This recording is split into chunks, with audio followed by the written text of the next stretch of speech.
तो तीनों ने कहा अरे साहब हम लोग अनपढ़ हैं।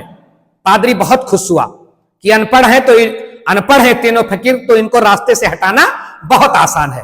तो उसने कहा कि प्रार्थना कौन सी करते हो? कहा साहब प्रार्थना हम लोग को जानते ही नहीं है, बाइबल की प्रार्थनाएं बड़ी टेढ़ी मेढ़ी हैं, बहुत बड़ी हैं, वो हम लोगों को याद नहीं होती है, तो हम लोग प्रार्थना करते ही नहीं है। तो कहा पादरी ने कौन सी प्रार्थना करते हो ये तो बताओ, कोई तो प्रार्थना भगवान की करते होगे। तो तीनों फकीरों ने कहा साहब बताएंगे नहीं, आप सुनोगे तो बहुत हंसोगे और डांटोगे भी। कहा नहीं बताओ। पादरी ने जिद किया तो तीनों ने बताया कि साहब हम केवल यही प्रार्थना करते हैं भगवान से कि तुम तीन हम पर कृपा करो। पादरी ठहाका लगाकर हंसा, यह भी कोई प्रार्थना है कि तुम तीन हम पर कृपा करो? पादरी ने कहा कि प्रार्थना बाइबल की तुमको करनी चाहिए, तुम कुछ जानते सुनते हो नहीं, यह भी कोई प्रार्थना है? अच्छा ईसाइयों में भी 3 देवों की कल्पना है, तो उन्हीं 3 देवों से वो कहते थे तीनों फकीर कि तुम तीन हम पर कृपा करो। पादरी बहुत जोर से हंसा, कहा आप देखो एक प्रार्थना मैं तुमको याद करवा दे रहा हूं, यही प्रार्थना तुम अब करना। तीनों फकीरों को उसने बाइबल की प्रार्थना याद कराई, बार बार याद कराता, बार बार भूल जाते तीनों फकीर।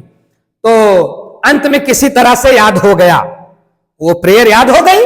जब याद हो गई तो फकीर को याद करा करके जाने लगा वो पादरी, और कहा अब यहां पब्लिक को मत बुलाना, पब्लिक को चर्च भेजना और यही प्रार्थना करना। बाइबल की प्रार्थना नहीं करते हो तुमको नरक होगा, नरक, बहुत सताए जाओगे तुम नरक में। तीनों डर गए, तीनों वो प्रार्थना रट रहे थे। पादरी चला गया, पादरी जा ही रहा था नाव में चढ़ के, झील पार करके करने ही वाला था, तब तक वो तीनों दौड़े दौड़े चले जा रहे थे। पनिया पे दौड़ा चाहते रहे, झील के पानी पे दौड़ते दौड़ते नाव की ओर भगे चले गए और कहा अरे साहब साहब साहब। तो पादरी ने देखा आए पानी पर दौड़े चले आ रहे हैं।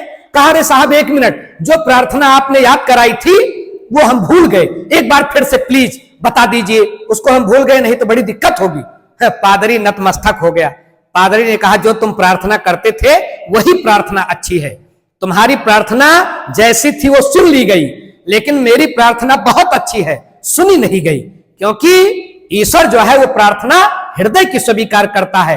वो कोई लच्छेदार प्रार्थना, बड़ी जो है अच्छे अच्छे शब्दों की प्रार्थना, भगवान को इससे कोई मतलब नहीं है। भगवान भावनाओं की प्रार्थना सुनता है, ना कि शब्दों की प्रार्थना सुनता है।